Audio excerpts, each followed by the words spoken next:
보소. 정신 좀 차려보소. 비 오는 날 쓰레기통 옆에서 얼어 죽을 작정이요? 평생 남의 식당 설거지나 해주며 살던 52살 노총각 만식. 그가 빗속에서 주워온 여인은 이름도 모르는 벙어리에 글자 하나 모르는 까막눈이었습니다. 사람들은 재수없는 거지라며 침을 뱉었지만 만식은 꿈에도 몰랐습니다. 비에 젖은 그 남루한 누더기 속에 대한민국 최고의 맛집을 발칵 뒤집어 놓을 신이 내린 혀가 숨겨져 있다는 사실을 말이죠. 과연 글자도 모르는 그녀는 어떻게 악랄한 점장의 비밀 장부를 세상에 까발릴 수 있었을까요? 가진 것 없지만 뜨거운 심장을 가진 두 남녀의 기적 같은 인생 역전 드라마. 본격적인 사연 시작 전 구독과 좋아요를 눌러주시면 이 따뜻한 이야기를 더 많은 분과 나눌 수 있습니다. 더불어 지금 어디서 듣고 계신지 댓글로 남겨주시면 그곳으로 만복과 행운이 가득 깃들기를 기원하겠습니다. 서울 외곽 변두리에 자리 잡은 30년 전통의 대가곰탕. 이곳은 점심시간만 되면 구수한 고기 냄새에 이끌린 손님들로 문전성시를 이루는 지역 최고의 맛집이었어요. 하지만 화려한 홀의 풍경과는 달리 식당 뒷문 밖은 늘 음식물, 쓰레기 냄새와 매캐한 담배 연기가 가득한 그들만의 팍팍한 세상이었죠. 그 뒷골목 구석, 파란색 페인트가 다 벗겨진 낡은 컨테이너 박스 하나가 덩그러니 놓여 있었습니다. 그곳은 바로 이 식당에서 10년째 주방 보조 일을 하고 있는 52살 노총각 박만식의 유일한 보금자리였어요. 만식은 고아였습니다. 배운 것도 없고 가진 기술도 없어 젊은 시절 공사판을 전전하다가 10년 전 최만석 회장의 눈에 띄어 이곳 주방에 들어오게 되었죠. 그가 하는 일은 남들이 다 기피하는 허드렛 일이었습니다. 이른 새벽 얼음장 같은 찬물에 손을 담가 수백 킬로그램이나 되는 소 뼈에 핏물을 빼고 하루 종일 산더미처럼 쌓이는 뚝배기를 닦아내는 고된 일이었으니까요. 그날은 유난히도 늦가을 비가 억수같이 쏟아지던 밤이었어요. 마감 청소를 끝낸 만식이 음식물 쓰레기통을 비우러 뒷문 밖으로 나섰을 때였죠. 으슬으슬한 찬바람이 젖은 옷깃을 파고들자 만식은 저도 모르게 몸을 잔뜩 움츠리고 말았습니다. 어이구, 날씨 한번 참 더럽게도 춥네. 올겨울은 또 어떻게 난다냐? 만식은 쓰레기통 뚜껑을 닫으며 혼잣말을 중얼거렸어요. 그런데 바로 그때였죠. 번쩍하고 천둥이 치는 순간 쓰레기장 구석에 쌓여있던 라면 박스 더미가 쿰트라고 움직이는 게 아니겠어요? 만식은 깜짝 놀라 뒷걸음질을 쳤습니다. 누구슈? 거기 누구 있소? 대답 대신 가느다란 신음소리만이 빗소리에 섞여 들려왔어요. 만식은 조심스럽게 박스 더미를 치워보았습니다. 그곳에는 젖은 낙엽처럼 바짝 마른 여인 하나가 웅크리고 쓰러져 있었죠. 얼마나 오랫동안 길거리를 떠돌았는지 헝클어진 머리카락은 빗물과 진흙으로 엉겨붙어 있었고 입고 있는 옷은 옷이라기보다 누더기에 가까웠어요. 아이고 세상에, 이보소, 정신 좀 차려보소. 만식은 황급히 여인의 어깨를 흔들었습니다. 여인의 몸은 마치 죽은 사람처럼 차갑게 식어 있었거든요. 이대로 두었다가는 오늘 밤을 넘기지 못할 것이 뻔했죠. 만식은 앞뒤 잴 겨를도 없이 여인을 들쳐 업었습니다. 그녀의 몸은 깃털처럼 가벼워서 만식의 가슴을 더욱 아리게 했어요. 52살 평생을 외롭게 살아온 만식에게 그 가벼운 무게는 생전 처음 느껴보는 타인의 온기이자 서러움이었으니까요. 만식은 여인을 자신의 낡은 컨테이너 숙소로 데려와 아랫목에 눕혔습니다. 비록 외풍이 심해 코끝이 시린 방이었지만 빗줄기를 피할 수 있는 유일한 곳이었거든요. 그는 서둘러 수건을 가져와 여인의 젖은 머리를 닦아주고 식당 주방에서 몰래 챙겨온 따뜻한 곰탕 국물을 데워왔어요. 자, 눈 좀 떠보소. 이걸 좀 마셔야 기운을 차릴 게 아니오.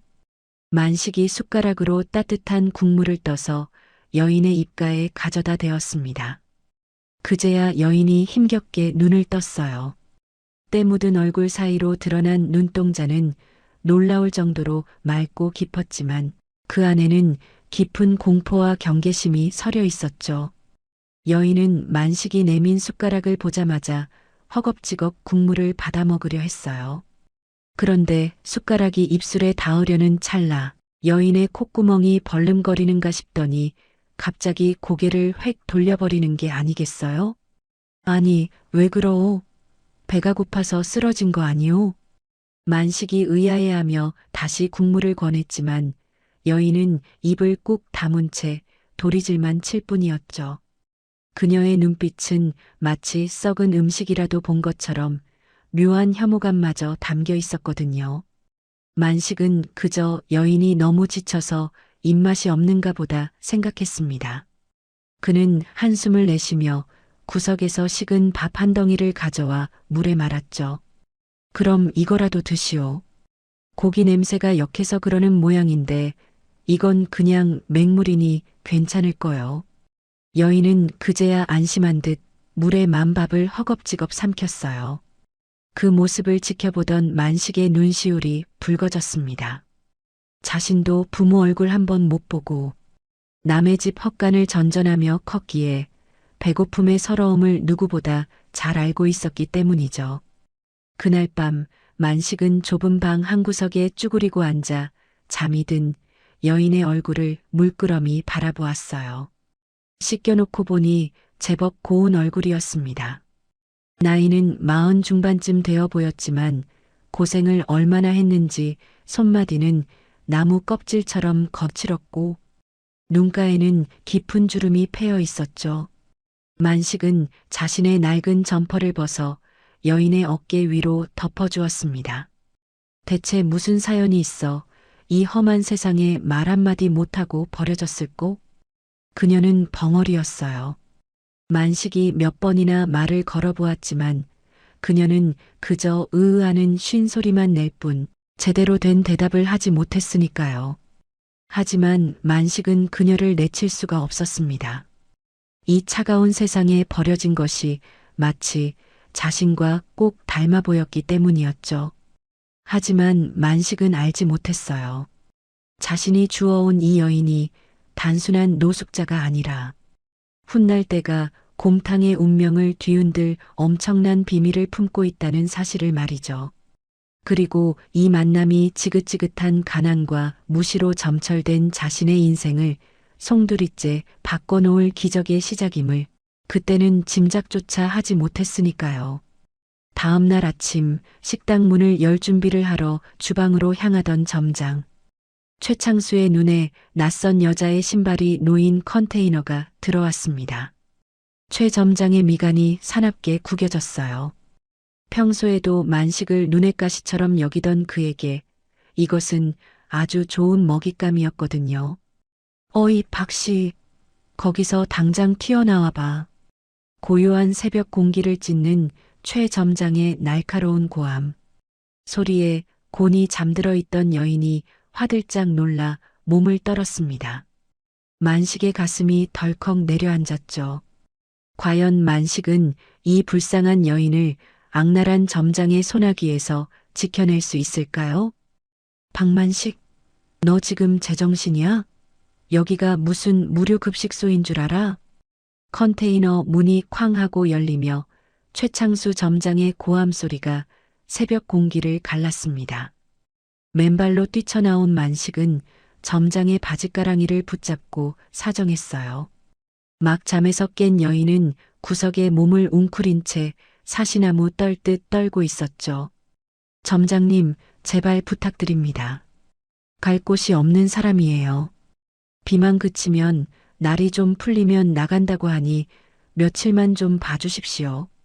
만식의 애원에도 최 점장의 표정은 싸늘하기만 했습니다. 그는 코를 쥐며 여인을 벌레 보듯 훑어보았거든요. 아, 냄새나. 야, 박씨. 내가 아주 배가 불렀구나. 네가 큰아버지 백 믿고 일어나 본데 내 눈에 띄게 하지 마. 손님들 비위 상하니까 쥐 죽은 듯이 박혀 있으라고 해. 알았어? 최 점장은 만식의 정강이를 툭 걷어차고는 침을 뱉으며 돌아섰습니다. 만식은 그제야 안도의 한숨을 내쉬었죠. 비록 자존심은 상했지만 당장 이 불쌍한 여인이 쫓겨나지 않게 된 것만으로도 다행이라 생각했으니까요. 만식은 여인을 안심시킨 뒤 서둘러 주방으로 향했습니다. 점장의 심기를 건드린 날은 평소보다 2배는 더 열심히 일해야 했거든요. 설거지 더미와 씨름하느라 점심시간이 훌쩍 지나서야 만식은 겨우 짬을 낼 수 있었습니다.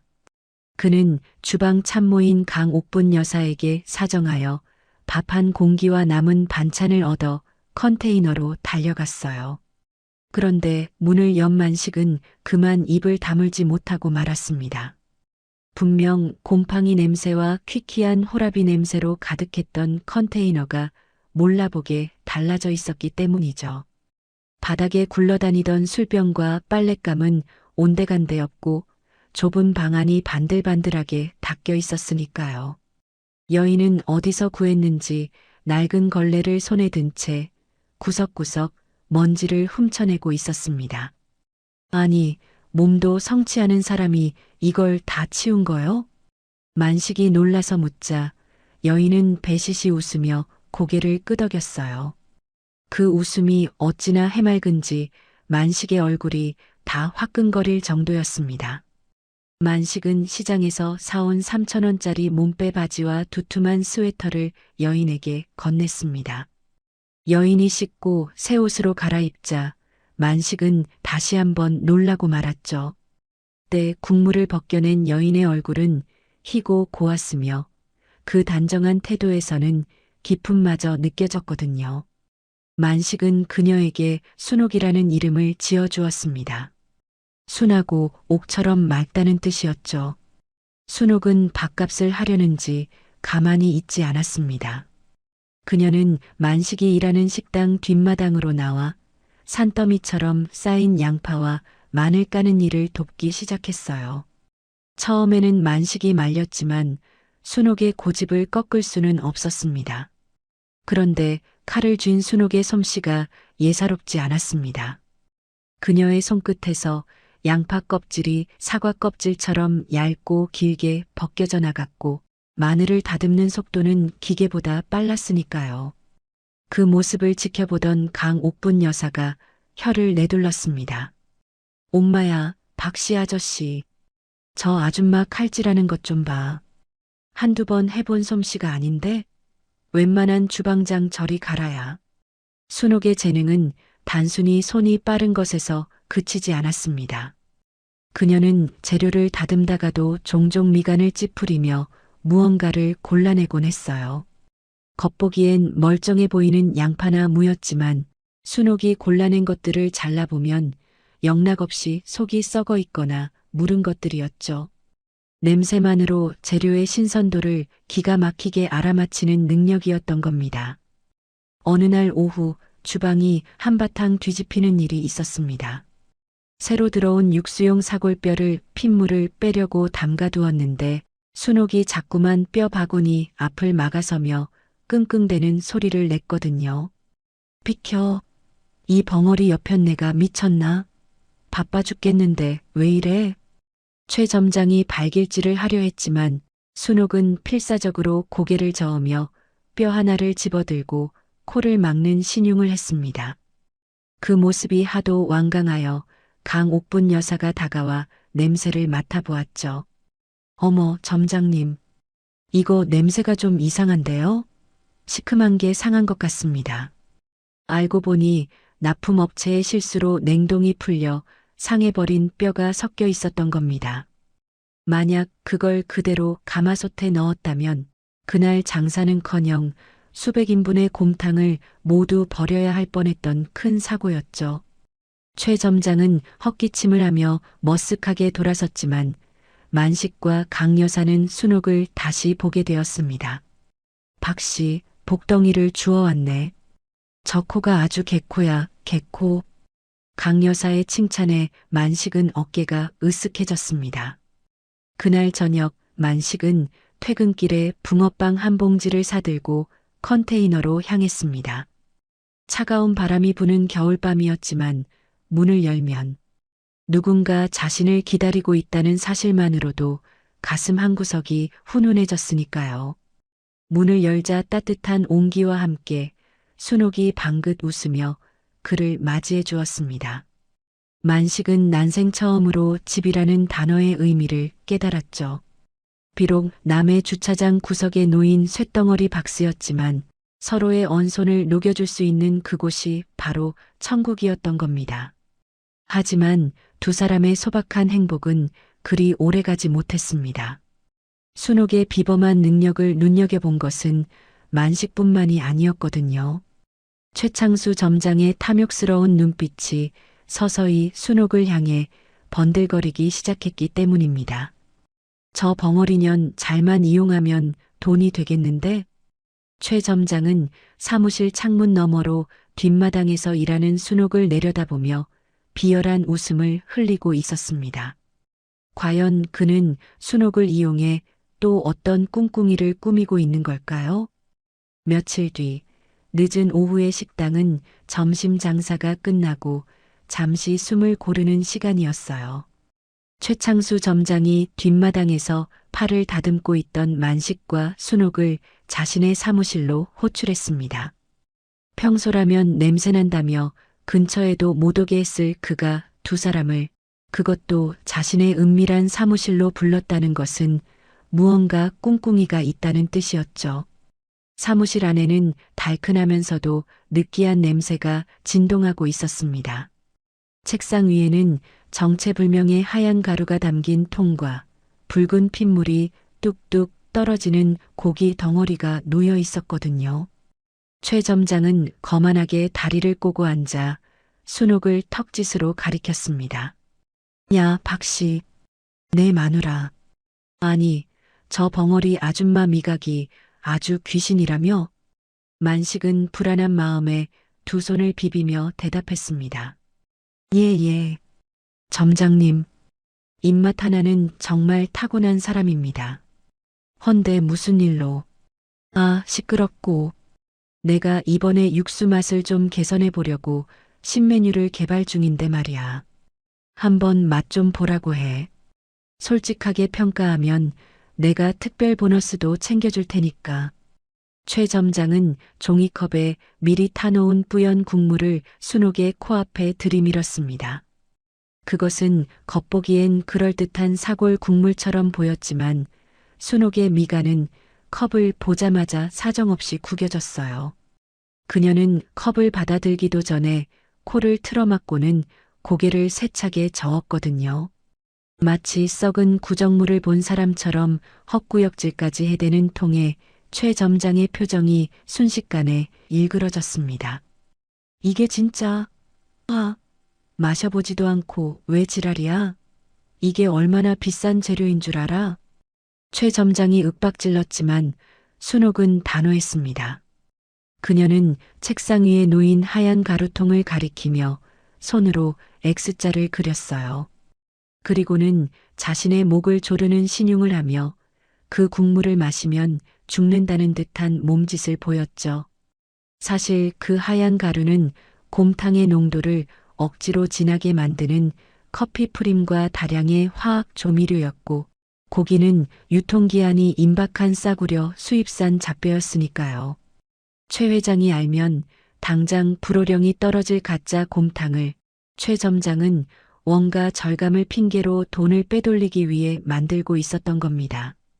순옥의 적나라한 거부 반응에 최 점장의 자존심은 바닥으로 곤두박질치고 말았습니다.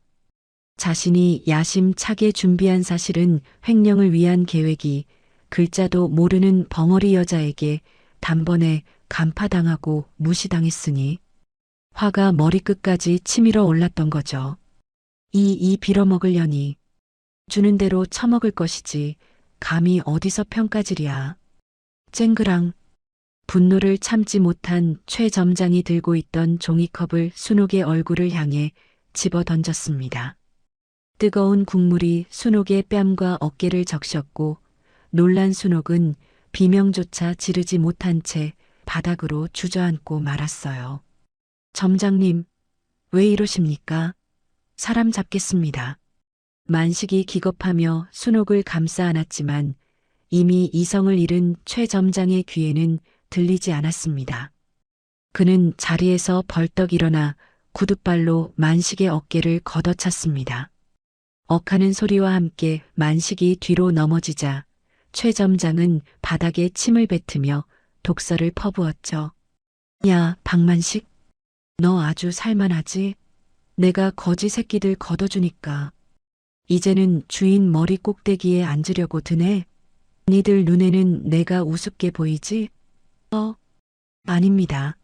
절대 아닙니다. 점장님, 제발 한 번만 용서해 주십시오. 만식은 바닥에 엎드려 머리를 조아렸습니다. 자신이 맞는 건 상관없었지만 옆에서 벌벌 떨고 있는 순옥이 다칠까봐 가슴이 타들어갔거든요. 최 점장은 그런 만식의 비굴한 모습을 보며 비릿한 웃음을 흘렸습니다. 그는 책상 서랍에서 만식의 월급 봉투를 꺼내어 바닥에 휙 던져버렸어요. 이번 달 월급에서 깐다. 내 귀한 재료를 망친 값이야. 그리고 앞으로 내 눈앞에서 알짱거리지 말고 쥐새끼처럼 지내. 한 번만 더 내 심기 건드리면 그날로 그 파란 깡통집이랑 같이 쓸어버릴 테니까. 알겠어? 예, 알겠습니다. 명심하겠습니다. 만식은 바닥에 흩어진 몇 푼 안 되는 지폐를 허겁지겁 주워 담았습니다. 그 모습이 너무나 처량하고 비참하여 지켜보던 순옥의 눈에서 굵은 눈물방울이 툭 하고 떨어졌죠. 만식은 순옥을 부축해 도망치듯 사무실을 빠져나왔습니다. 차가운 복도를 걸어 나오는 내내 만식은 순옥의 손을 꽉 잡고 놓지 않았어요. 그의 거친 손바닥에서 느껴지는 떨림이 순옥에게 고스란히 전해졌으니까요. 컨테이너로 돌아온 만식은 수건에 찬물을 적셔 순옥의 붉게 부어오른 뺨을 닦아주었습니다. 화상을 입지 않은 게 천만다행이었지만 마음의 상처는 그보다 더 깊게 패였을 게 분명했죠. 미안하오, 임자. 내가 못나서, 내가 힘이 없어서 당신까지 이런 꼴을 당하게 했구려. 만식은 고개를 숙인 채 흐느꼈습니다. 평생을 무시당하며 살아온 서름이 복받쳐 올랐던 겁니다. 그런데 그때였어요. 순옥이 조용히 만식의 손을 잡더니 자신의 품속에서 무언가를 꺼내 만식의 손바닥 위에 올려놓았습니다. 그것은 아까 점장실 바닥에 떨어져 있던 찢어진 라벨 스티커 한 조각이었습니다. 영어와 숫자가 복잡하게 적힌 그 스티커는 바로 최 점장이 쓰다 버린 수입산 고기 박스에서 떨어진 것이었죠. 순옥은 그 스티커를 꽉 쥐고 만식의 눈을 똑바로 바라보았습니다. 그녀의 눈빛은 더 이상 공포에 질린 약자의 눈이 아니었습니다. 마치 사냥감을 노리는 맹수처럼 서늘하고 매섭게 빛나고 있었으니까요. 순옥은 벽에 걸린 낡은 달력을 떼어내 뒷면을 펼쳤습니다. 그리고는 방구석에 굴러다니던 딱풀을 찾아 그 스티커 조각을 달력 뒷면 맨 위에 꾹 눌러붙였죠. 그것은 단순한 종이 쪼가리가 아니었습니다. 악랄한 최 점장을 향한 순옥의 소리 없는 전쟁 선포였던 것입니다. 하지만 최 점장은 꿈에도 몰랐을 겁니다. 자신이 개돼지 취급하며 짓밟은 그 벙어리 여인이 지금 이 순간부터 자신의 목숨줄을 죄어올 저승사자가 되었다는 사실을 말이죠. 과연 순옥은 이 작은 스티커 조각 하나로 어떤 반격을 준비하고 있는 걸까요? 어둠이 짙게 깔린 식당 뒷골목, 컨테이너 안에서는 밤새도록 달력 넘어가는 소리와 무언가를 오리고 붙이는 소리가 사각거리고 있었습니다. 계절은 어느덧 가을의 끝자락을 넘어 겨울의 문턱으로 들어서고 있었습니다. 식당 뒷골목의 파란색 컨테이너는 밤이 되면 냉동고처럼 차갑게 식어버렸죠. 만식과 순옥이 가진 것이라고는 낡은 전기장판 하나뿐이었는데 그마저도 고장이 잦아 한겨울 추위를 막아내기엔 역부족이었거든요. 최창수 점장의 횡포는 날이 갈수록 악랄해졌습니다. 그는 자신의 사무실에서 쫓겨나다시피 했던 그날 이후 만식을 철저하게 괴롭히기로 작정한 듯 보였으니까요. 야, 박만식? 육수통 밑바닥에 찌꺼기. 남은 거 안 보여? 눈이 삐었어? 당장 들어가서 수세미로 빡빡 닦아. 최 점장은 펄펄 끓던 가마솥이 식기도 전에 만식을 솥 안으로 밀어넣기 일쑤였습니다.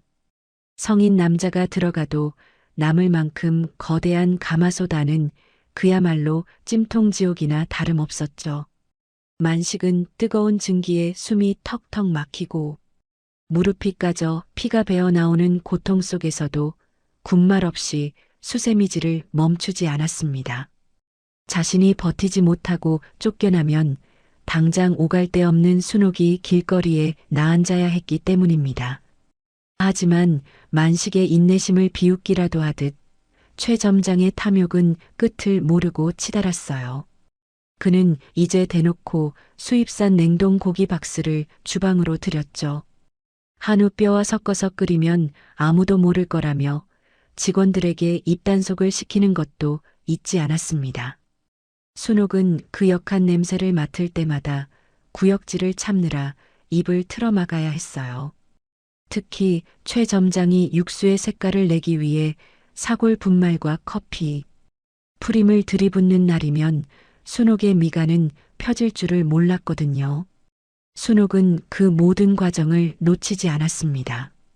그녀는 만식이 잠든 새벽이면 몰래 일어나 쓰레기장을 뒤졌어요.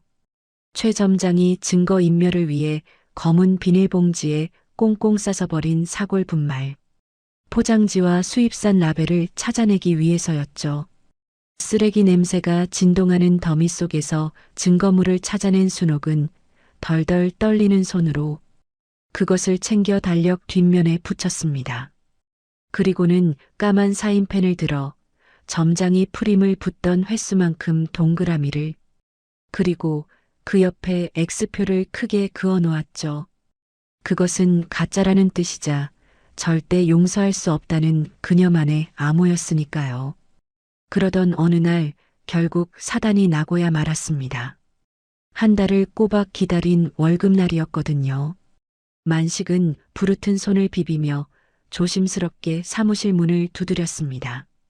이번 달 월급을 받으면 순옥에게 따뜻한 겨울 점퍼 하나를 사주리라 마음먹고 있었죠. 점장님, 저 오늘이 급여일이라.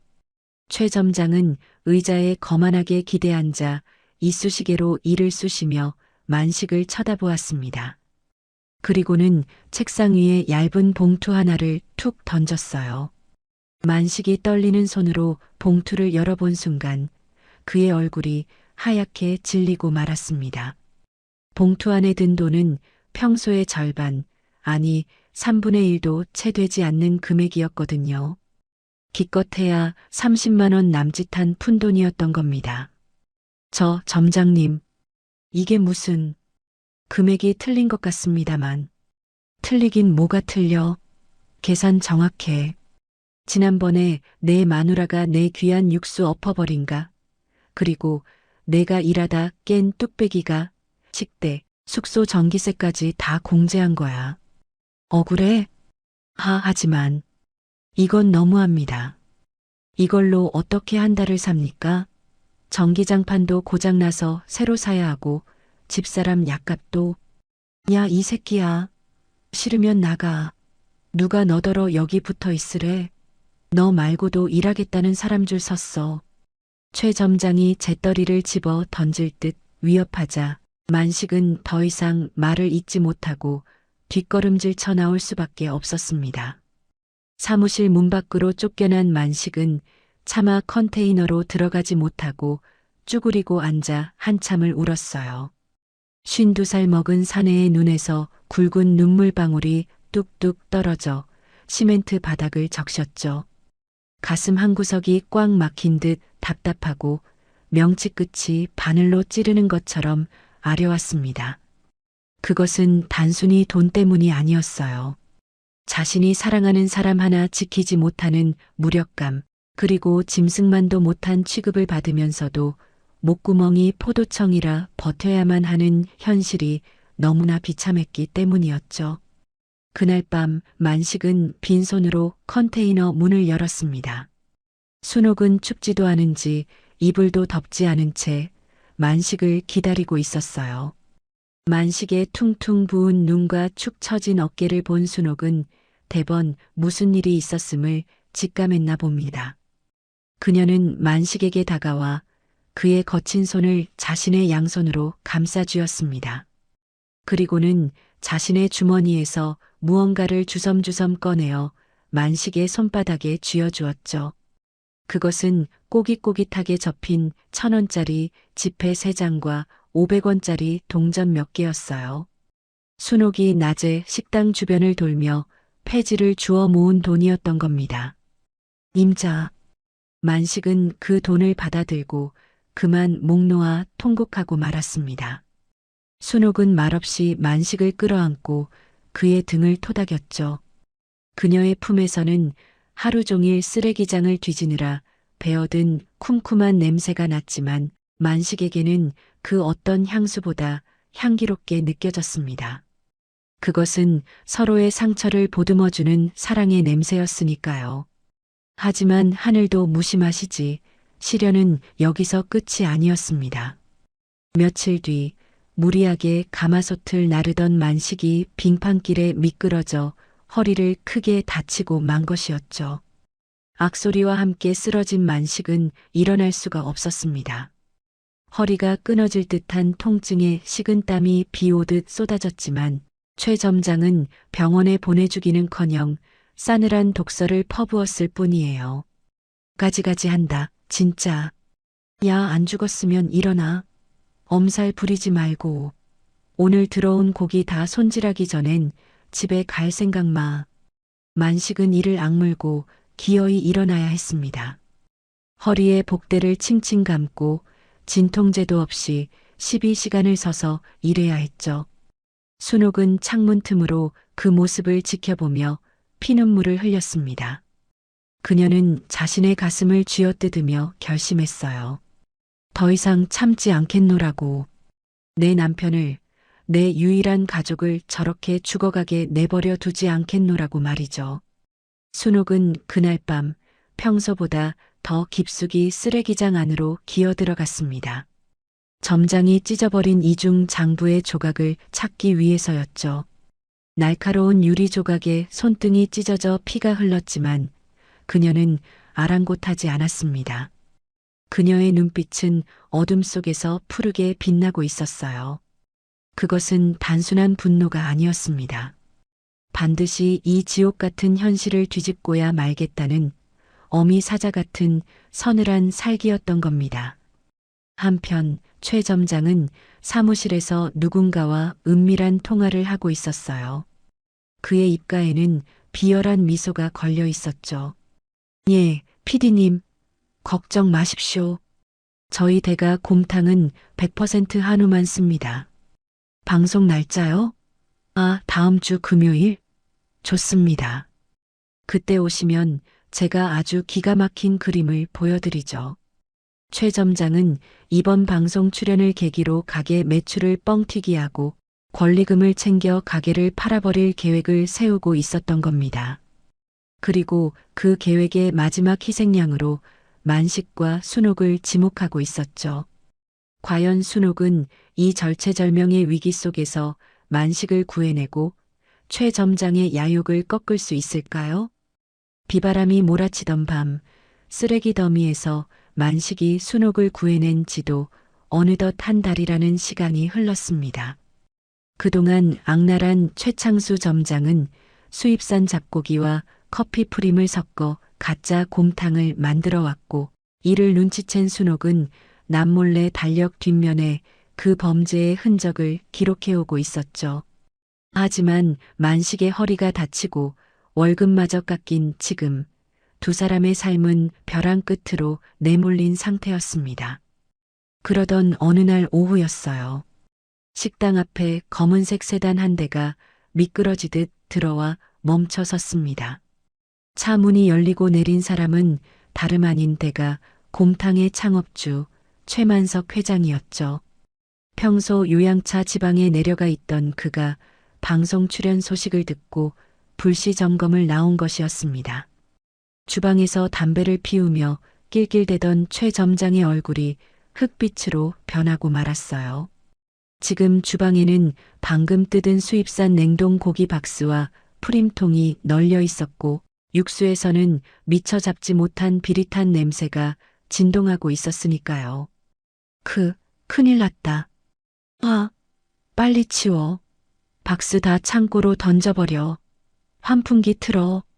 최 점장이 허둥지둥 소리를 질렀지만 베어버린 냄새는 쉽게 사라지지 않았습니다.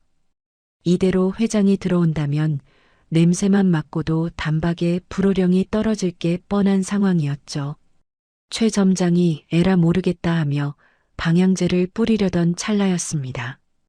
구석에서 마늘을 까던 순옥이 벌떡 일어나더니 점장의 손을 탁 쳐냈어요. 그리고는 번개 같은 속도로 가스불을 켜고 프라이팬에 굵은 소금과 찻잎, 그리고 말린 쑥을 한 줌 집어 던져볶기 시작했죠. 치익하는 소리와 함께 구수하고 쌉싸름한 향기가 순식간에 주방을 채웠습니다. 그 향은 역한 비린내와 방향제 냄새를 단숨에 집어삼켜버렸어요. 마치 마법 같은 솜씨였죠. 그 타이밍에 맞춰 뒷문이 열리고 지팡이를 짚은 최만석 회장이 들어섰습니다. 이게 무슨 냄새냐? 쑥을 볶았나 보구나. 구수한 게 아주 좋네. 최 회장은 코를 벌름거리며 만족스러운 표정을 지었습니다. 최 점장은 식은땀을 줄줄 흘리며 허리를 90도로 굽혔죠. 예. 큰아버지. 아니, 회장님 오셨습니까? 냄새 좀 잡으려고 제가 지시했습니다. 최 회장은 조카의 말은 듣는 둥 마는 둥 주방을 천천히 둘러보았어요. 그의 날카로운 눈매가 가마솥과 식자재 창고를 훑을 때마다 점장의 심장은 쫄깃해졌습니다. 그런데 회장의 시선이 멈춘 곳은 다름 아닌 깍두기 통이었어요. 그는 젓가락으로 깍두기 하나를 집어 입에 넣고 오독 씹어보았죠. 순간 회장의 눈이 휘둥그레졌습니다. 이 맛은, 창수야, 내가 담근 거냐? 예. 그게. 최 점장이 우물쭈물하는 사이 옆에 서 있던 강옥분 여사가 참지 못하고 나섰습니다. 그녀는 손가락으로 구석에 서 있는 순옥을 가리켰죠. 회장님, 그거 이번에 새로 들어온 아줌마 솜씨예요. 간을 어찌나 기가 막히게 맞추는지 요즘 손님들이 김치 맛있어서 온다니까요. 최 회장의 시선이 순옥에게로 향했습니다. 남루한 옷차림에 잔뜩 주눅이 든 벙어리 여인. 하지만 최 회장은 그녀에게 다가가 거친 손을 덥석 잡았어요. 자네가 담갔나? 내 어머니가 살아계실 때 해주던 딱 그 맛이야. 요즘 세상에 이런 손맛을 가진 사람은 드문데 아주 귀한 인재가 들어왔구만. 회장의 칭찬에 주방 분위기는 일순간 반전되었습니다. 만식은 감격에 겨워 눈시울이 붉어졌고 직원들도 박수를 보냈으니까요. 최 회장은 지갑에서 5만 원짜리 지폐 몇 장을 꺼내 순옥의 앞치마 주머니에 찔러 넣어주었습니다. 고생이 많네. 맛있는 거라도 사 먹고 우리 가게 잘 좀 부탁하네. 순옥은 어쩔 줄 몰라 하며 고개를 숙였고 만식은 연신 감사합니다를 외치며 머리를 조아렸습니다. 그 짧은 순간 만식과 순옥은 난생 처음으로 사람 대접을 받는다는 기분을 느꼈어요. 비록 몸은 고단해도 마음만은 봄눈 녹듯 따뜻해지는 순간이었죠. 하지만 그 훈훈한 풍경을 지켜보는 단 한 사람, 최창수 점장의 눈빛만은 뱀처럼 차갑게 빛나고 있었습니다. 그는 질투심과 위기감에 치를 떨고 있었거든요. 자신은 10년을 일해도 들어보지 못한 칭찬을 굴러들어온 벙어리 여자가 단숨에 가로채 간 것도 모자라 회장이 그녀를 신임하기 시작했다는 사실이 그를 불안하게 만들었던 겁니다. 전현이 보통 내기가 아니야. 내 가짜 육수 비밀도 알고 있는데 회장님 눈에까지 들었다? 이대로 두면 언젠가 내 뒤통수를 칠 게 뻔해. 최 점장은 사무실로 돌아와 문을 걸어 잠갔습니다. 그는 책상 서랍 깊숙한 곳에서 무언가를 꺼냈어요. 그것은 방송국 PD에게 찔러주려 준비해둔 현금 봉투와 가게 금고에서 몰래 빼돌린 장부였죠. 그의 입가에 비열한 미소가 번졌습니다. 박만식, 그리고 벙어리년. 니들이 감히 내 밥그릇을 넘봐? 오늘 밤부로 니들 인생은 끝이야. 아주 바닥까지 떨어져서 다시는 기어오르지 못하게 밟아주마. 최 점장은 어딘가로 전화를 걸었습니다. 목소리를 낮추고 소곤거리는 그의 내용은 섬뜩하기 그지없었죠. 김 형사님. 나야. 가게에 도둑이 든 것 같아서 말이야. 범인이 누군지 짐작이 가는데 지금 바로 와줄 수 있어? 증거? 확실하지. 내 금고에 손을 댔더라고. 전화를 끄는 최 점장은 만식과 순옥이 묵고 있는 컨테이너 쪽을 바라보며 싸늘하게 중얼거렸습니다. 그 시각 아무것도 모르는 만식과 순옥은 회장이 준 용돈으로 산 따뜻한 순대, 국밥 한 그릇을 나눠 먹으며 행복해하고 있었어요. 폭풍이 몰아치기 직전의 고요함처럼 두 사람의 저녁은 너무나 평화로웠으니까요. 과연 최 점장이 파놓은 덫은 무엇일까요? 그리고 만식과 순옥은 이 억울한 누명을 쓰고 차가운 유치장 바닥으로 끌려가게 되는 걸까요? 순대 국밥의 따뜻한 온기가 채 식기도 전이었어요. 평화롭던 식당 뒷골목의 정적을 깨고 요란한 사이렌 소리가 밤하늘을 찢어놓았습니다. 번쩍이는 붉고 푸른 경광등 불빛이 낡은 컨테이너 벽을 어지럽게 훑고 지나갔죠. 만식과 순옥이 영문을 몰라 서로를 쳐다보는 사이 쾅 하고 컨테이너 문이 부서질 듯 열렸습니다. 박만식 씨 되시죠? 특수절도 혐의로 긴급 체포합니다. 제복을 입은 경찰 2명과 형사 1명이 들이닥쳤어요. 그들은 신발도 벗지 않은 채 좁은 방 안으로 성큼성큼 들어와 식사 중이던 밥상을 발로 밀어버렸죠. 그 뒤로 잔뜩 화가 난 표정의 최창수 점장이 씩씩대며 따라 들어왔습니다. 점장님? 이게 무슨 일입니까? 절도라니요? 만식이 먹던 숟가락을 떨어뜨리며 벌떡 일어났습니다. 하지만 최 점장은 다짜고짜 만식의 멱살을 잡고 거칠게 흔들어댔죠. 야, 이 배은망덕한 놈아. 내가 어떻게 나한테 이럴 수 있어? 내가 오갈 데 없는 놈 걷어주고 내 벙어리 마누라까지 먹여 살려줬는데 감히 내 금고에 손을 대? 그게 무슨 말씀이십니까? 저는 결코 그런 짓을 한 적이 없어요. 억울합니다. 만식이 울부짖었지만 형사들은 듣지 않았어요. 그들은 이미 범인을 확신한 듯 능숙하게 방안을 뒤지기 시작했으니까요. 형사의 손이 만식과 순옥이 덮고 자는 얇은 이불 밑으로 들어갔습니다. 그리고 잠시 후 형사의 손에 누런 서류 봉투 하나가 들려 나왔죠. 반장님, 여기 있습니다. 액수가 딱 맞는 것 같은데요. 형사가 봉투를 뒤집자 5만 원짜리 지폐 뭉치가 우수수 바닥으로 쏟아졌습니다. 정확히 500만 원. 최 점장이 잃어버렸다고 신고한 바로 그 금액이었어요. 만식은 그 자리에 얼어붙고 말았습니다. 그 돈은 평생 구경조차 해본 적 없는 거금이었을 뿐더러 그 봉투가 왜 자신의 이불 밑에서 나왔는지 도무지 알 수가 없었기 때문이죠. 이럴 수가. 점장님, 이건 모함입니다. 저는 모르는 돈이에요. 누군가 몰래 넣어둔 겁니다. 만식은 바닥에 무릎을 꿇고 최 점장의 바짓가랑이를 잡았습니다. 하지만 최 점장은 가소롭다는 듯 코웃음을 쳤을 뿐이었죠. 모함? 이 방에 드나드는 건 너랑 저 벙어리년 뿐인데 누가 돈을 넣어? 검은 머리 짐승은 거두는 게 아니라더니 옛말 틀린 거 하나 없구만. 내 돈 훔쳐서 도망가려고 했지? 순옥이 앞으로 나서며 필사적으로 고개를 저었습니다. 그녀는 하는 거친 쇳소리를 내며 손짓 발짓으로 아니라고 항변했어요. 그리고는 벽에 걸린 달력을 가리키려 했습니다. 거기에 점장의 비리가 적혀 있다고 진짜 도둑은 저 사람이라고 말하고 싶었던 거죠. 하지만 형사는 순옥의 손을 거칠게 뿌리쳤습니다. 아줌마 묻는 말에나 대답해요.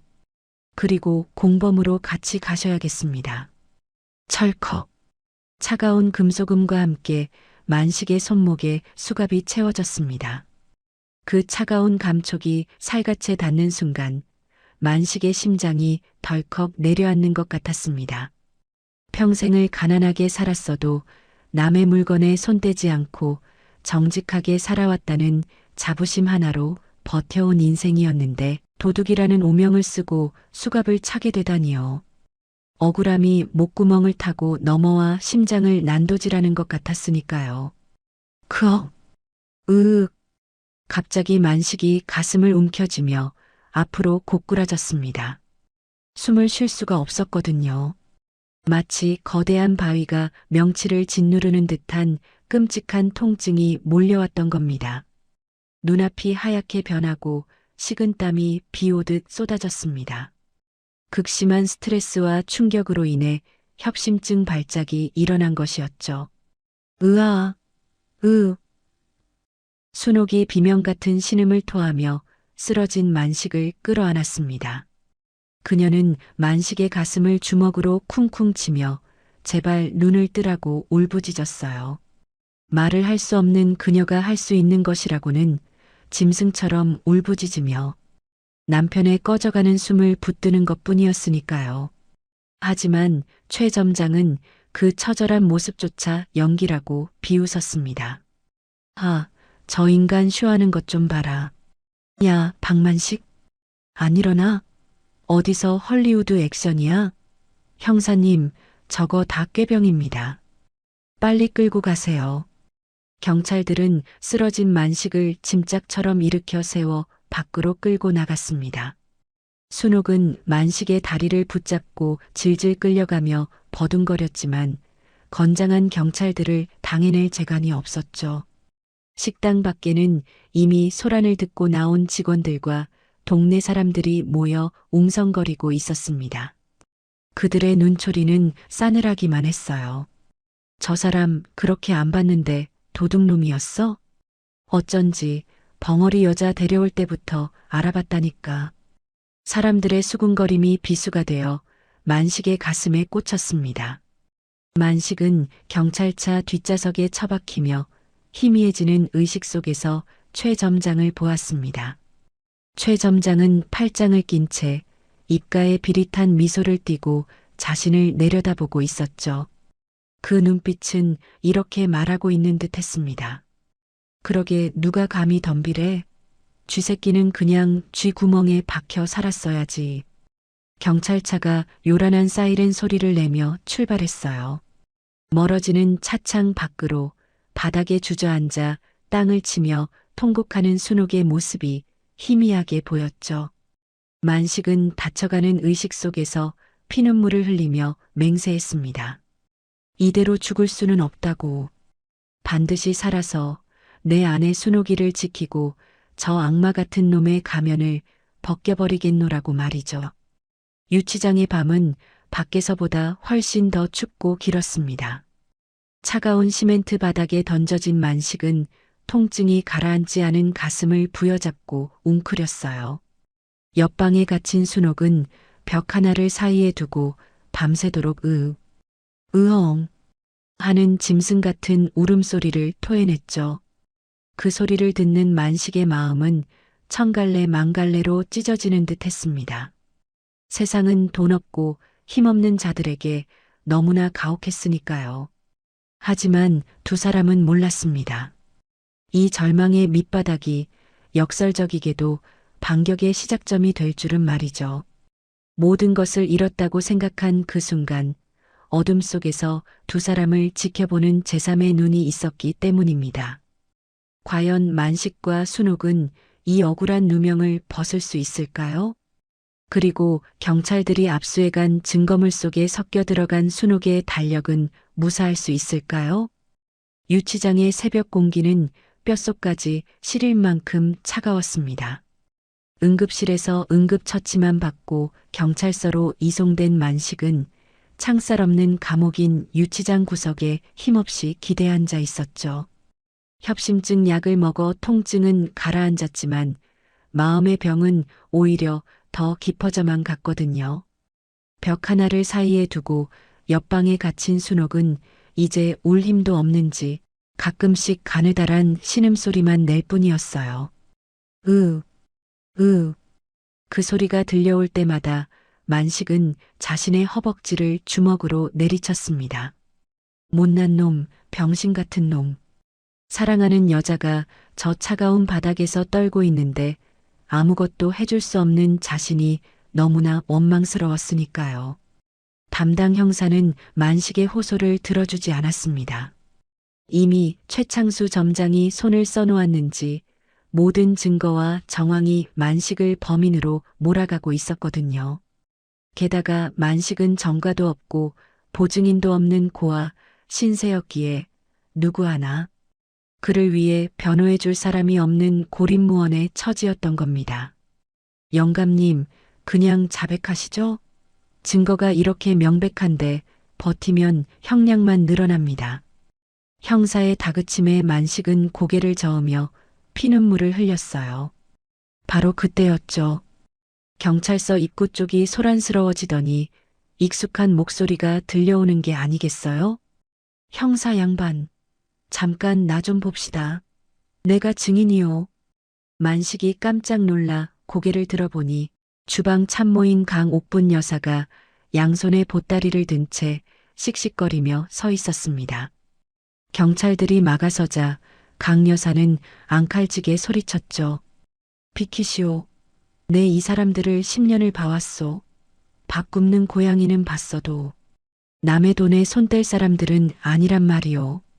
강 여사는 유치장 철창에 매달려 만식과 순옥을 보며 눈물을 글썽였습니다. 그녀는 지난밤 최 점장이 만식의 방에서 돈 봉투를 찾아내는 쇼를 벌인 뒤 직원들에게 입단속을 시키는 것을 보고 무언가 잘못되었다는 걸 직감했던 겁니다. 박 씨, 그리고 세댁, 걱정 말아요. 내가 탄원서라도 쓰고 회장님께 연락이라도 해볼 테니까. 하지만 현실은 냉혹했죠. 최만석 회장은 지방 촬영 일정 때문에 연락이 닿지 않았고 점장은 이미 만식과 순옥을 해고 처리하고 숙소까지 폐쇄해버린 상태였으니까요. 강 여사는 떨리는 손으로 보따리를 풀었어요. 그 안에는 점장이 쓰레기장으로 내던진 만식과 순옥의 짐꾸러미가 들어있었죠. 점장 그 천벌 받을 놈이 자네들 짐을 죄다 밖으로 내다버렸어. 비 맞으면 안 될 것 같아서 내가 급한 대로 주워왔는데. 순옥이 철창 사이로 손을 뻗어 보따리를 허겁지겁 뒤지기 시작했습니다. 그녀의 손길이 어찌나 다급한지 손톱이 부러질 정도였어요. 만식은 의아하게 그녀를 쳐다보았죠. 순옥은 옷가지와 낡은 이불을 헤집더니 마침내 무언가를 찾아내고는 안도의 한숨을 내쉬었습니다. 그것은 바로 꼬질꼬질한 때가 묻은 지난달 달력이었어요. 최 점장의 눈에는 그저 쓰레기로 보였겠지만 순옥에게는 목숨보다 귀한 증거물이었던 겁니다. 강 여사는 순옥이 그 달력을 소중하게 품에 안는 것을 보고 고개를 갸웃거렸어요. 세댁, 그게 뭐가 그리 중요해서 그래? 그냥 헌 달력 아니야? 순옥은 대답 대신 강 여사의 손을 잡고 달력 뒷면을 펼쳐 보였습니다. 형광등 불빛 아래 드러난 달력의 뒷면을 본 순간 강 여사와 만식은 그만 입을 다물지 못하고 말았죠. 그곳에는 글자 대신 수많은 그림과 숫자가 빼곡하게 붙어 있었거든요. 최 점장이 버린 수입산 고기 라벨, 프림 봉지 조각, 그리고 영수증들이 날짜별로 정교하게 오려 붙여져 있었던 겁니다. 심지어 점장이 뒷돈을 챙긴 날짜에는 검은색 사인펜으로 험상궂은 얼굴까지 그려져 있었어요. 그것은 단순한 낙서가 아니었습니다. 그를 모르는 순옥이 자신의 온 감각을 동원해 기록해 온 피와 땀이 어린 범죄의 연대기였으니까요. 세상에, 이게 다 점장놈이 한 짓을 적어 놓은 거야? 강 여사가 입을 틀어막으며 탄식했습니다. 만식은 그제야 깨달았죠. 밤마다 사각거리는 소리가 들렸던 게 바로 이 장부를 만드느라 그랬다는 것을요. 만식의 눈에서 뜨거운 눈물이 주르륵 흘러내렸습니다. 말 못하는 아내가, 글도 모르는 아내가 이토록 치열하게 싸우고 있었다니요. 강 여사님, 부탁드립니다. 이걸 좀 맡아주십시오. 점장놈이 알면 이걸 없애려 들 겁니다.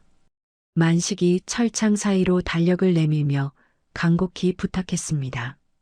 강 여사는 비장한 표정으로 달력을 받아 자신의 품속 깊이 감췄죠. 걱정 마. 내 목숨을 걸고 지킬게. 그리고 내가 아는 변호사 사무장님이 있는데 사정이라도 한번 해볼게. 일단 버텨야 해. 알았지? 강 여사가 돌아가고 다시 유치장에 정적이 찾아왔습니다. 하지만 공기의 무게는 전과는 확연히 달라져 있었어요. 더 이상 절망만이 가득한 공간이 아니었거든요. 순옥은 철창 너머로 만식을 바라보며 주먹을 불끈 쥐어 보였습니다. 그녀의 눈빛은 이렇게 말하고 있는 듯했죠. 여보, 우리 아직 안 끝났어요. 두고 봐요. 이틀 뒤 다행히 강 여사의 도움과 증거 불충분으로 두 사람은 불구속 수사를 받게 되어 유치장을 나올 수 있었습니다. 하지만 그들을 기다리는 현실은 참혹했죠. 돌아갈 집인 컨테이너는 자물쇠로 굳게 잠겨 있었고 주머니에는 먼지뿐이었으니까요. 한겨울 칼바람이 부는 거리로 내쫓긴 두 사람. 만식은 덜덜 떠는 순옥에게 자신의 점퍼를 벗어주며 쓴웃음을 지었어요. 임자, 갈 데가 없구려. 미안하오. 순옥은 고개를 저으며 만식의 손을 이끌었습니다. 그녀가 향한 곳은 대가 곰탕 식당이 보이는 맞은편 건물의 옥상이었죠. 그곳에서는 식당 주방과 점장의 사무실이 훤히 내려다 보였거든요. 순옥은 난간에 기대어 식당을 노려보았습니다. 그녀의 시선 끝에는 며칠 뒤에 있을 방송 촬영을 알리는 현수막이 펄럭이고 있었죠. KBS 생생정보통 맛집 방영 예정. 100% 한우의 자존심. 순옥은 그 현수막을 가리키며 손가락으로 날짜를 짚었습니다. 디데이. 바로 전날이 결전의 날이라는 것을 만식에게 알리는 것이었죠. 만식은 순옥의 뜻을 알아차리고 고개를 끄덕였습니다. 그래, 전날이구려. 저놈이 세상에서 제일 행복해하는 날, 우리가 지옥을 보여줍시다. 두 사람은 차가운 옥상 바닥에 신문지를 깔고 서로의 체온에 의지한 채 밤을 지새웠어요. 배는 고프고 몸은 얼어붙을 것 같았지만 두 사람의 눈빛만은 형형하게 타오르고 있었죠. 가진 것 없는 자들의 마지막 반격. 잃을 게 없는 사람만큼 무서운 것은 없다는 것을 최 점장은 아직 모르고 있었으니까요. 드디어 방송 촬영 당일 아침이 밝아왔습니다. 식당 앞은 아침부터 촬영 장비와 스태프들로 북적거렸고 최 점장은 말끔한 양복을 차려입고 입이 귀에 걸려 있었죠. 하지만 그는 꿈에도 상상하지 못했을 겁니다. 자신이 쫓아낸 두 사람이 냄새나는 옥상 위에서 이 모든 광경을 지켜보며 칼을 갈고 있다는 사실을 말이죠. 과연 만식과 순옥은 삼엄한 경비를 뚫고 방송 현장에 잠입할 수 있을까요? 그리고 최 점장이 세워놓은 완벽한 계획을 무너뜨릴 수 있을까요? 드디어 결전의 날이 밝았습니다. 대가 곰탕 앞마당은 이른 아침부터 방송국 차량과 스태프들로 북새통을 이루고 있었죠. 가게 입구에는 KBS 생생정보통 30년 전통의 한우 곰탕이라는 붉은색 현수막이 펄럭이고 있었고 최창수 점장은 머리에 기름을 잔뜩 바른 채 리허설 준비에 한창이었습니다. 아, 마이크 테스트. PD님, 여기서 제가 국물을 딱 뜨면 되는 거죠? 아유, 걱정 마십시오. 제가 멘트는 다 준비했습니다. 최 점장은 입이 귀에 걸려 싱글벙글 웃고 있었어요. 오늘 방송만 성공적으로 나가면 가게 매출은 몇 배로 뛸 것이고 그러면 권리금을 두둑이 챙겨 가게를 팔아버릴 생각에 벌써부터 동방석에 앉은 기분이었으니까요. 그는 주방 직원들을 모아놓고 마지막으로 으름장을 놓는 것도 잊지 않았습니다. 잘 들어. 오늘 실수하면 다 죽을 줄 알아. 그리고 창고에 있는 저 수입산 박스들 절대 눈에 안 띄게 깊숙이 처박아놔. 냄새 안 새어나가게 환풍기 풀로 돌리고. 알았어? 직원들은 점장의 서슬 퍼런 눈빛에 기가 눌려 네, 알겠습니다 하고 대답할 뿐이었죠. 그들은 알고 있었습니다. 오늘 끓이는 곰탕이 평소보다 더 많은 프림과 조미료로 범벅이 된 가짜라는 사실을요. 하지만 목구멍이 포도청이라 누구 하나 양심 선언을 할 용기를 내지 못하고 있었던 겁니다. 한편 식당 맞은편 건물 옥상 만식과 순옥은 난간 틈으로 그 모든 광경을 지켜보고 있었습니다. 이틀 동안 제대로 먹지도 씻지도 못한 두 사람의 몰골은 말이 아니었어요. 하지만 순옥의 눈빛만은 그 어느 때보다 형형하게 빛나고 있었죠. 그녀는 식당 주방의 환풍구에서 뿜어져 나오는 희뿌연 연기를 보며 코를 찡긋거렸습니다. 역한 비린내. 순옥은 그 냄새만으로도 오늘 최 점장이 얼마나 많은 가짜 재료를 섞었는지 단번에 알아차릴 수 있었거든요. 임자, 이제 시간이 다 된 것 같소? 정말 할 수 있겠소? 만식이 떨리는 목소리로 물었습니다. 순옥은 말없이 고개를 끄덕이며 만식의 손을 꽉 잡았어요. 그녀의 손은 차가웠지만 그 악령만큼은 바위처럼 단단했습니다. 두 사람은 옥상 문을 열고 계단을 내려와 식당 뒷골목으로 향했습니다. 사람들의 시선이 모두 앞마당의 화려한 조명과 카메라에 쏠려 있는 틈을 타 쥐새끼처럼 조용히 뒷문으로 접근하기 위해서였죠. 뒷문은 평소라면 굳게 잠겨 있어야 했지만 오늘은 살짝 열려 있었습니다. 내부 조력자인 강옥분 여사가 음식물 쓰레기를 버리는 척하며 미리 잠금 장치를 풀어둔 덕분이었죠.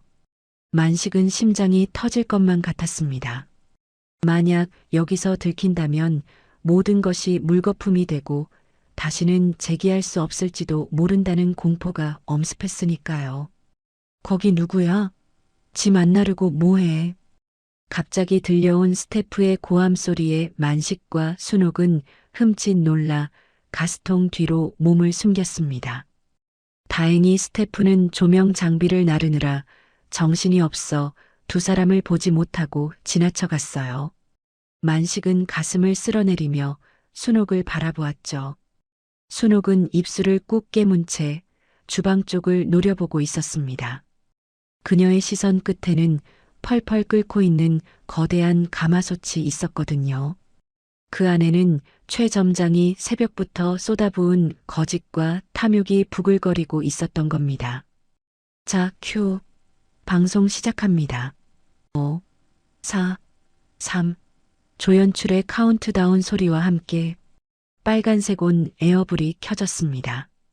카메라가 최 점장의 얼굴을 클로즈업하자 그는 세상에서 가장 인자한 미소를 지으며 연기를 시작했어요. 네, 안녕하십니까. 대가 곰탕 점장 최창수입니다. 저희 가게는 오직 1등급 한우 뼈만을 사용하여 24시간을 꼬박 고아냅니다. 제 양심을 걸고 국물 한 방울에도 거짓이 없음을 자부합니다. 최 점장의 뻔뻔한 거짓말이 마이크를 타고 전국으로 생중계되는 순간이었습니다. 주방 구석에 숨어있던 순옥의 몸이 부르르 떨리기 시작했죠. 그것은 두려움 때문이 아니었습니다. 음식을 가지고 장난치는 자, 사람의 믿음을 배신한 자에 대한 참을 수 없는 분노 때문이었으니까요. 순옥은 만식의 손을 뿌리치고 앞으로 나섰습니다. 만식이 임자 하고 작게 불렀지만 그녀는 뒤도 돌아보지 않았어요. 자, 그럼 이 진한 국물을 한번 보실까요? 리포터가 국자를 들고 가마솥 뚜껑을 여는 순간이었습니다. 최 점장이 흐뭇한 표정으로 카메라를 바라보며 엄지손가락을 치켜 세우려던 바로 그때였죠. 쿵, 쿵, 쿵. 주방 바닥을 울리는 거친 발소리와 함께 누더기 차림의 불청객이 카메라 앵글 안으로 난입해 들어왔습니다. 순옥이었습니다. 그녀는 놀란 스태프들이 제지할 틈도 없이 가마솥 앞으로 돌진했어요. 그리고는 맨손으로 뜨거운 가마솥 뚜껑을 확 낚아채 바닥에 내동댕이 쳤습니다. 쨍그랑 요란한 굉음과 함께 뚜껑이 바닥을 뒹굴었고 촬영장은 순식간에 아수라장이 되고 말았죠.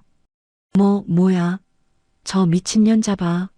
당장 안 끌어내. 최 점장이 사색이 되어 고함을 질렀습니다.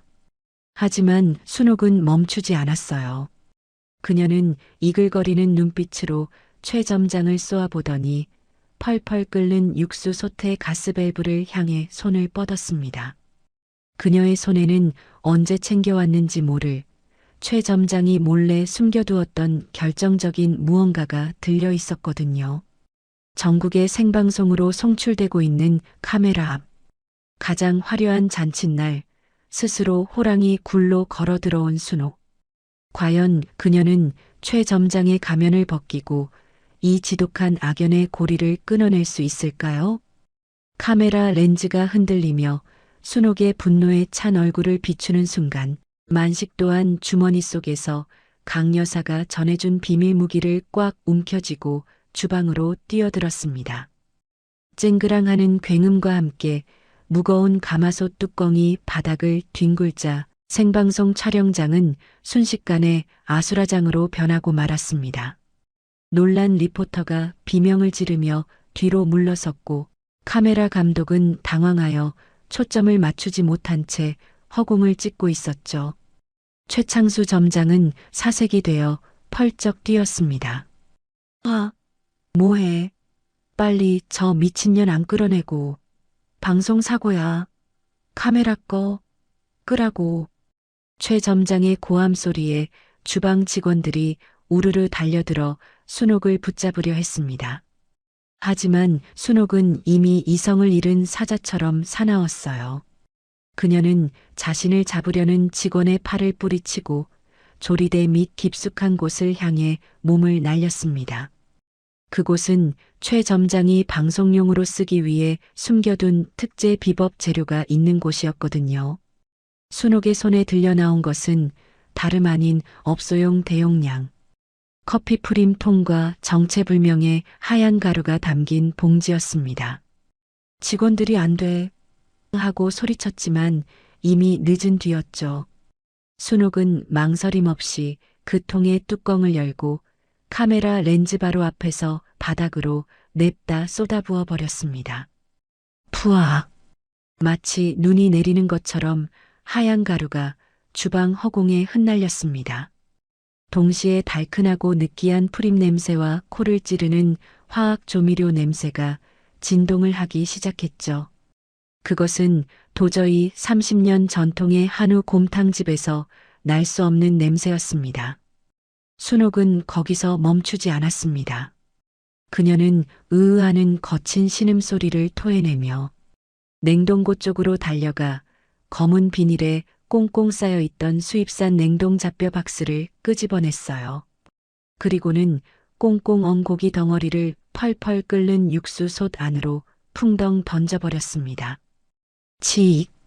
뜨거운 국물이 사방으로 튀어올랐고 붉은 핏물이 배어나오며 뽀얗던 국물이 순식간에 검붉은 색으로 변해버렸습니다.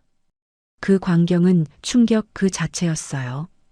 텔레비전을 보고 있던 시청자들은 물론이고 현장에 있던 스태프들조차 입을 다물지 못했으니까요. 이게 무슨... 점장님, 이게 다 뭡니까? 한우라면서요. 저 하얀 가루는 또 뭐고요? 리포터가 마이크를 들이대며 따져 묻자 최 점장은 식은땀을 비오듯 흘리며 뒷걸음질 쳤습니다. 그의 얼굴은 이미 하얗게 질려 있었죠. 아니 그게 저 여자가 미쳐서 저건 밀가루입니다. 우리 가게랑 상관없는 거예요. 이 방송 끄라니까. 최 점장은 카메라를 손으로 가리며 발악했습니다. 그리고는 눈빛을 번뜩이며 순옥에게 달려들었어요. 자신의 모든 것이 무너지는 것을 막기 위해 순옥을 힘으로 제압하려 했던 겁니다. 이 거지 같은 년이 죽고 싶어서 환장을 했나? 최 점장이 주먹을 치켜들고 순옥의 머리채를 잡으려는 절체절명의 순간이었습니다. 누군가 번개처럼 달려들어 최 점장의 팔을 낚아챘습니다.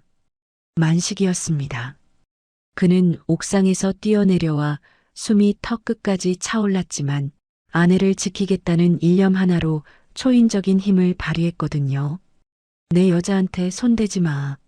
만식은 최 점장을 거칠게 밀쳐냈습니다. 바닥에 뒹군 최 점장은 씩씩거리며 일어났지만 만식의 서슬 퍼런 눈빛에 기가 눌려 섣불리 덤비지 못했죠. 만식은 떨고 있는 순옥을 등 뒤로 감싸 안으며 카메라를 향해 소리쳤습니다. 그의 목소리는 분노와 회한으로 가늘게 떨리고 있었습니다. 여러분, 속지 마십시오. 여기 있는 거 다 가짜입니다. 점장 저놈이 돈 빼돌리려고 수입산 고기에 프림 탄 겁니다. 제가 10년을 여기서 일했습니다. 제 눈으로 똑똑히 봤단 말입니다. 만식의 폭로에 촬영장은 찬물을 끼얹은 듯 조용해졌습니다. PD와 스태프들은 카메라를 내리는 대신 오히려 이 충격적인 상황을 놓치지 않으려는 듯 더 가까이 다가왔어요. 생생정보통 역사상 최악의 맛집 사기극이 실시간으로 송출되고 있었으니까요. 저놈 말 듣지 마세요. 도둑놈입니다. 며칠 전에 내 돈 훔치려다 걸려서 쫓겨난 놈들이 앙심 품고 행패 부리는 거라고요. 경찰 불러. 당장 저것들 안 끌어내고 뭐해. 최 점장이 악을 쓰며 거짓말을 늘어놓았습니다. 그러자 웅성거리던 구경꾼들과 스태프들의 눈빛이 다시 의심으로 흔들리기 시작했죠. 도둑이라는 말에 사람들의 마음이 동요했던 겁니다. 최 점장은 기회를 놓치지 않고 비열한 웃음을 지으며 다가왔습니다. 증거 있어? 내깟 놈들이 뭘로 증명할 건데? 내 놈들은 정가자의 도둑놈들이잖아. 누가 내 말을 믿어줄 것 같아? 만식은 입술을 깨물었습니다.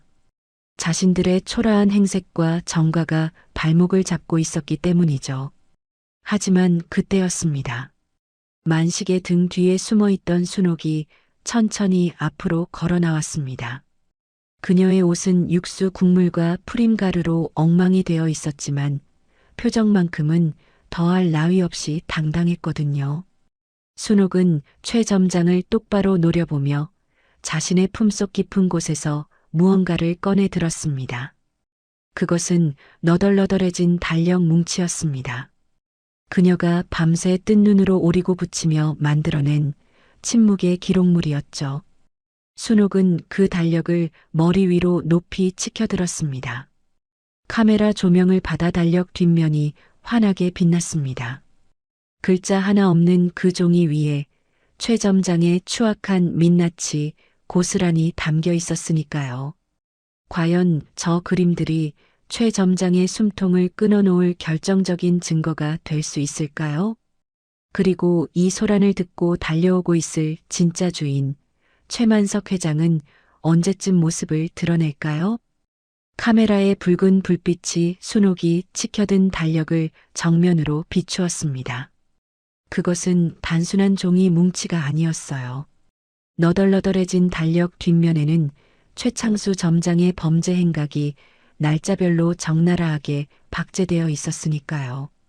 글자를 모르는 순옥이 가위로 오려붙인 수입산 소고기 라벨 스티커, 커피 프림 봉지의 로고, 그리고 새벽마다 몰래 버려진 영수증 조각들이 모자이크처럼 빼곡하게 채워져 있었던 겁니다.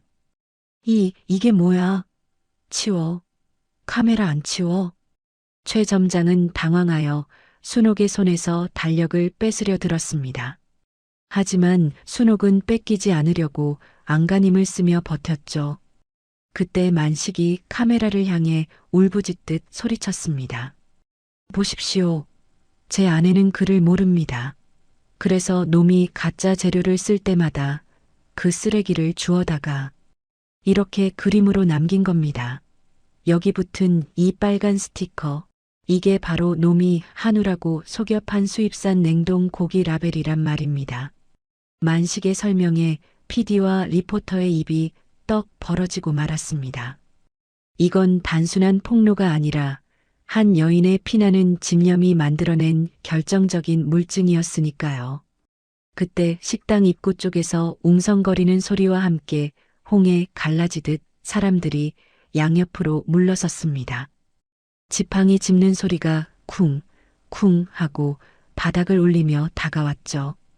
다들 비켜라. 내 눈으로 직접 봐야겠다. 서슬 퍼런 호통 소리와 함께 등장한 사람은 다름 아닌 최만석 회장이었습니다. 지방 촬영 일정을 모두 취소하고 방송을 보자마자 한달음에 달려온 것이었죠. 최 회장의 얼굴은 분노로 붉게 상기되어 있었고 숨은 거칠게 몰아쉬고 있었습니다. 최 점장은 회장을 보자마자 다리에 힘이 풀려 주저앉을 뻔했으나 이내 정신을 차리고 비굴하게 매달렸습니다. 큰아버지, 아니 회장님, 오셨습니까? 저것들이 방송을 망쳤어요. 제가 경찰을 불렀으니 곧 끌려갈 겁니다. 저 더러운 걸레 같은 종이 쪼가리는 다 조작입니다. 최 점장은 끝까지 발뺌하며 순옥을 모함하려 들었어요. 하지만 최 회장은 조카에게 눈길조차 주지 않았습니다. 그는 떨고 있는 순옥에게 천천히 다가가 그녀가 들고 있는 달력을 조심스럽게 받아들었죠. 최 회장의 거친 손이 달력 위에 붙은 증거물들을 하나하나 훑어 내려갔습니다. 프림 봉지 조각, 수입육 라벨, 그리고 가짜 영수증들. 그것들은 최 회장이 평생을 바쳐 지켜온 데가 곰탕의 자존심을 짓밟은 흔적들이었으니까요. 최 회장은 달력을 넘기다 말고 손을 멈췄습니다. 그리고는 달력 한가운데에 순옥이 서툰 솜씨로 그려놓은 그림 하나를 보았죠. 그것은 가마솥 옆에서 웃고 있는 최 회장의 얼굴과 그 옆에서 눈물을 흘리고 있는 소의 그림이었습니다. 글자는 없었지만 그 의미는 명확했거든요. 회장님의 곰탕이 울고 있어요. 순옥은 말을 못하는 대신 그림으로 회장에게 진심을 전하고 싶었던 겁니다. 이 미련한 놈이 내 눈과 귀를 다 막고 있었구나. 최 회장의 손이 부들부들 떨렸습니다. 그는 지팡이를 들어 바닥에 엎드려 있는 최 점장의 어깨를 내리쳤습니다. 네 이놈, 내가 사람 새끼냐? 내가 널 믿고 가게를 맡겼거늘 고작 돈 몇 푼 때문에 손님들을 속이고 내 얼굴에 먹칠을 해? 그것도 모자라 이 불쌍한 사람들을 도둑으로 몰아? 아, 아닙니다. 회장님, 저는 억울합니다. 제가 회사를 위해서 원가 좀 아껴보려고. 닥쳐라. 원가 절감? 그게 사기지 무슨 절감이야. 최 회장의 불호령이 주방을 뒤흔들었습니다.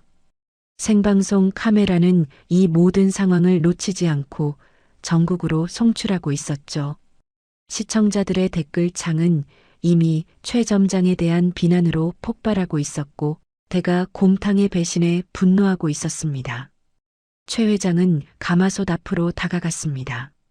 그리고는 순옥이 쏟아부은 수입산 고기와 프림가루가 둥둥 떠다니는 육수를 국자로 떠서 맛보았죠. 퇴, 이게 곰탕이냐? 이건 구정물이야. 최 회장은 국자를 집어던지며 통탄했습니다.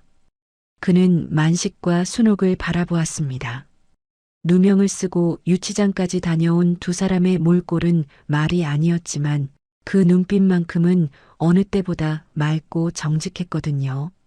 최 회장은 두 사람 앞으로 다가가 무릎을 꿇으려 했습니다. 만식이 기겁하며 회장을 부축했죠. 회장님, 이러시면 안 됩니다. 일어나십시오. 아닐세. 내가 죄인이야. 자네들 볼 면목이 없네.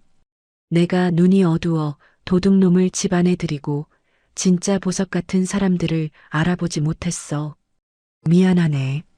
정말 미안해. 천하의 최만석 회장이 직원들 앞에서 고개를 숙였습니다. 그 모습에 만식은 참았던 눈물을 터뜨리고 말았어요.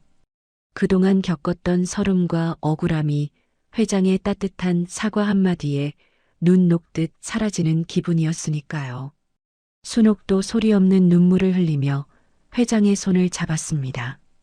그녀는 괜찮다는 듯 회장의 등을 토닥여 주었죠. 자신을 괴롭힌 사람의 가족이었지만 순옥은 음식 앞에 정직한 최 회장의 진심을 느꼈기 때문입니다. 상황이 이쯤 되자 구석에 몰린 최 점장은 마지막 발악을 시도했습니다. 그는 혼란한 틈을 타 뒷문으로 도망치려 했어요. 금고에 있는 현금이라도 챙겨서 달아날 심산이었던 겁니다. 저놈 잡아. 도망간다.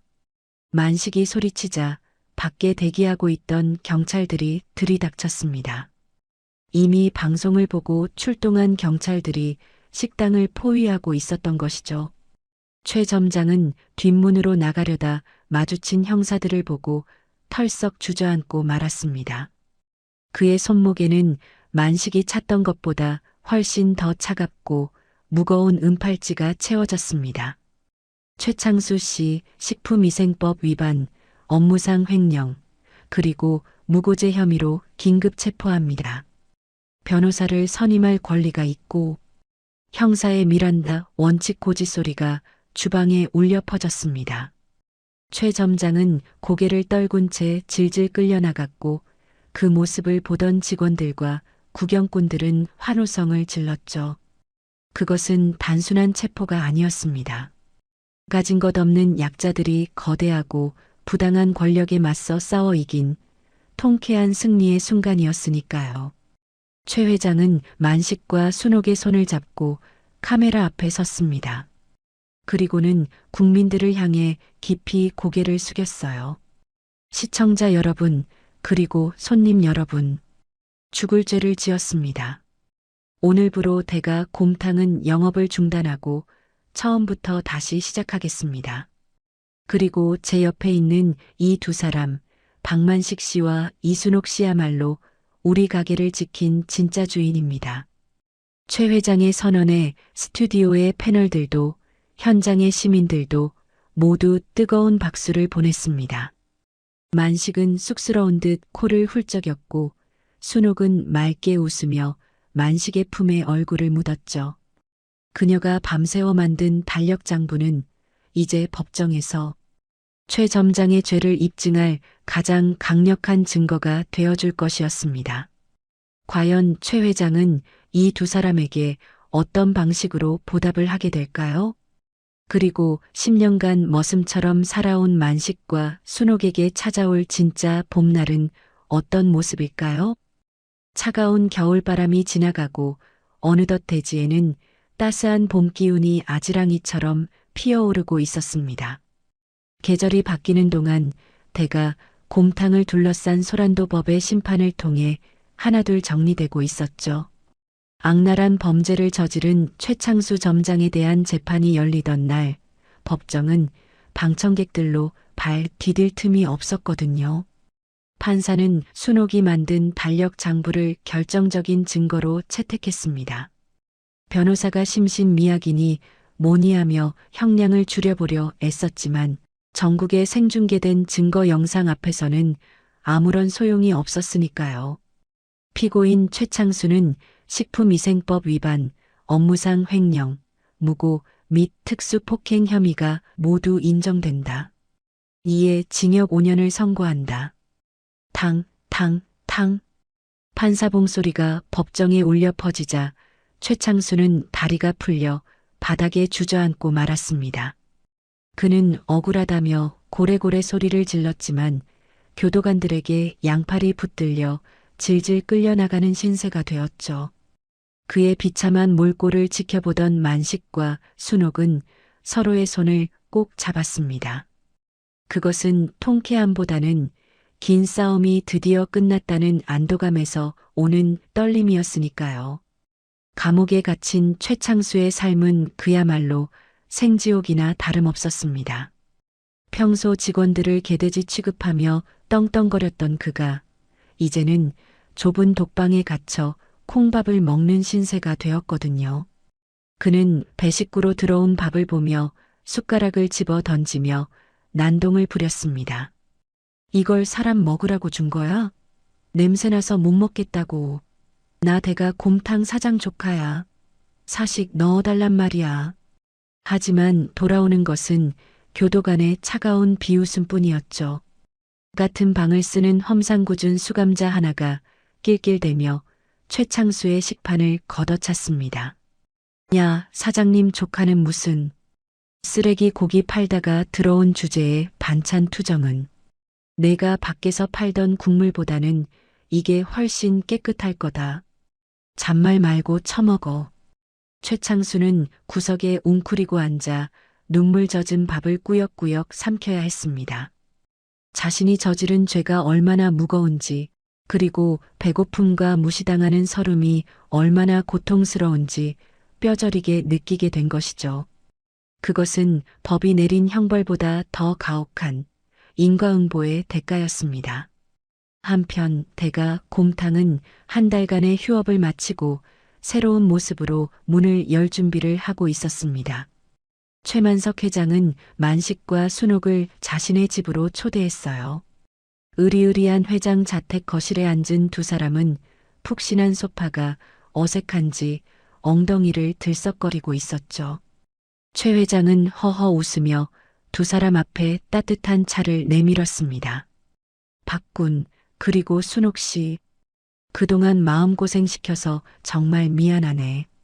자네들이 아니었다면 내 가게는 물론이고 내 인생까지 송두리째 무너졌을 거야.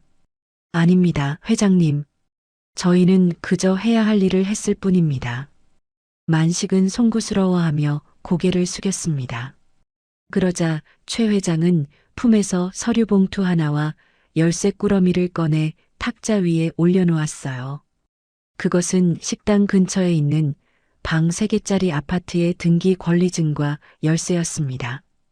바로 최창수가 횡령한 돈으로 몰래 사두었던 그 아파트를 회장이 압류하여 두 사람 명의로 돌려준 것이었죠. 이게 뭡니까, 회장님?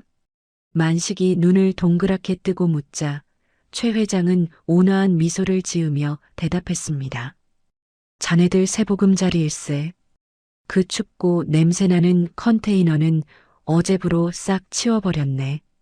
이제부터는 따뜻한 물 나오는 집에서 두 다리 뻗고 편하게 살게나. 순옥은 믿기지 않는다는 듯 입을 틀어막았습니다. 평생을 노숙자와 식당 쪽방을 전전하며 살아온 그녀에게 내 집이 생긴다는 건 꿈속에서도 상상해 본 적 없는 기적이었으니까요. 순옥은 으으 소리를 내며 회장에게 큰 절을 올리려 했지만 회장이 황급히 그녀를 일으켜 세웠습니다.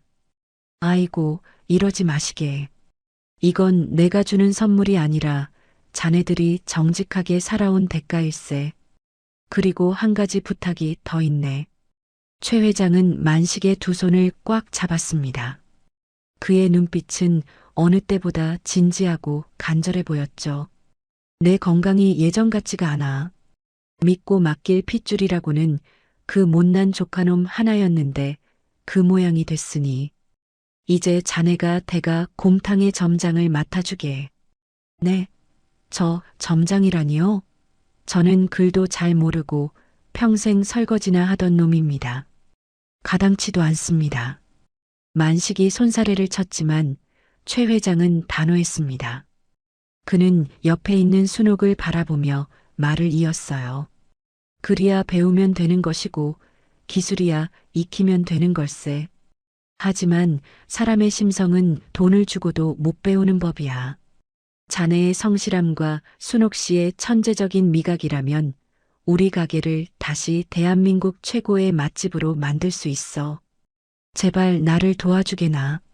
만식은 떨리는 눈으로 순옥을 바라보았습니다. 순옥은 눈물 고인 눈으로 환하게 웃으며 고개를 끄덕였어요. 할 수 있다고, 당신이라면 충분히 자격이 있다고 응원해주는 눈빛이었죠. 만식은 심호흡을 한번 크게 하고는 회장을 향해 결의에 찬 목소리로 대답했습니다.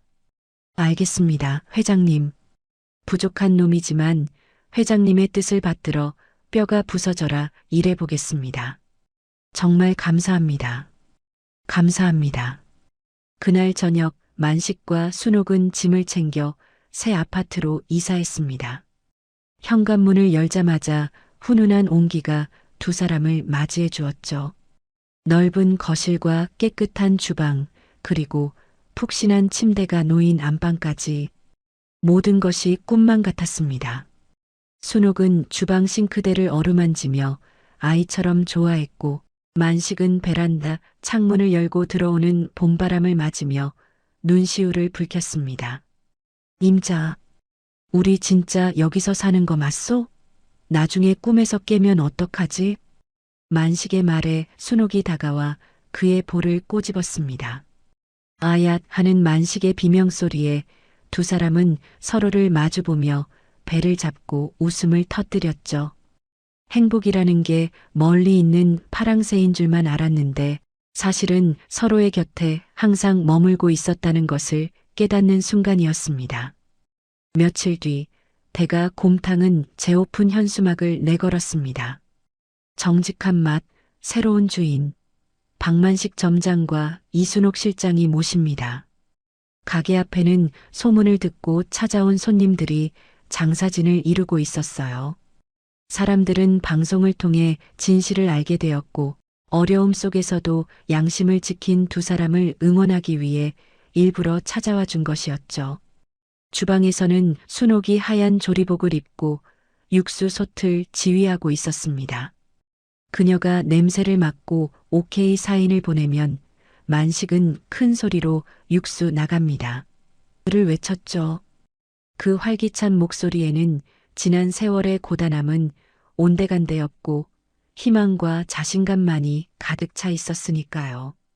손님들은 국물 맛을 보고 엄지손가락을 치켜 세웠습니다. 야, 예전보다 국물이 훨씬 깊어졌는데? 이게 진짜 곰탕이지. 사장님 부부가 운영한다며? 보기 너무 좋다. 만식과 순옥은 바쁜 와중에도 틈틈이 눈을 맞추며 미소를 교환했습니다. 비록 몸은 힘들어도 마음만은 구름 위를 걷는 듯 가벼웠거든요. 그런데 점심 장사가 끝나갈 무렵 만식이 주방 한 구석에서 쭈뼛거리고 있는 순옥에게 다가갔습니다. 그의 손에는 작은 반지 케이스가 들려 있었죠. 회장이 준 보너스로 몰래 준비한 선물이었습니다. 임자. 아니, 순옥 씨. 내가 가진 건 없지만 평생 당신 굶기지 않고 눈에서 눈물 나게 안 하겠다고 약속하리다. 나랑 결혼해 주겠소?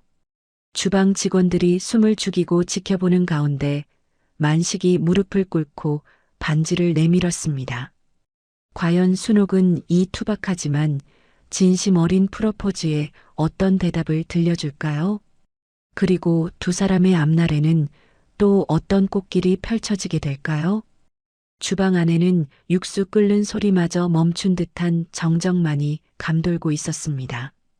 만식이 내민 투박한 금반지를 바라보는 순옥의 눈에서 닭똥 같은 눈물이 뚝뚝 떨어졌거든요.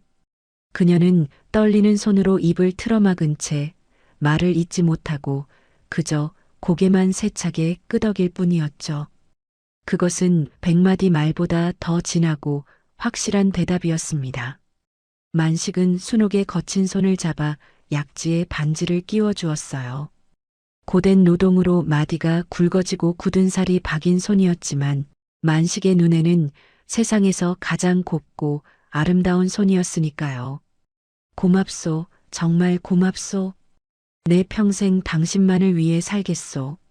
만식이 순옥을 와락 끌어안자 숨죽이고 지켜보던 강옥분 여사와 주방 식구들이 일제히 환호성을 질렀습니다.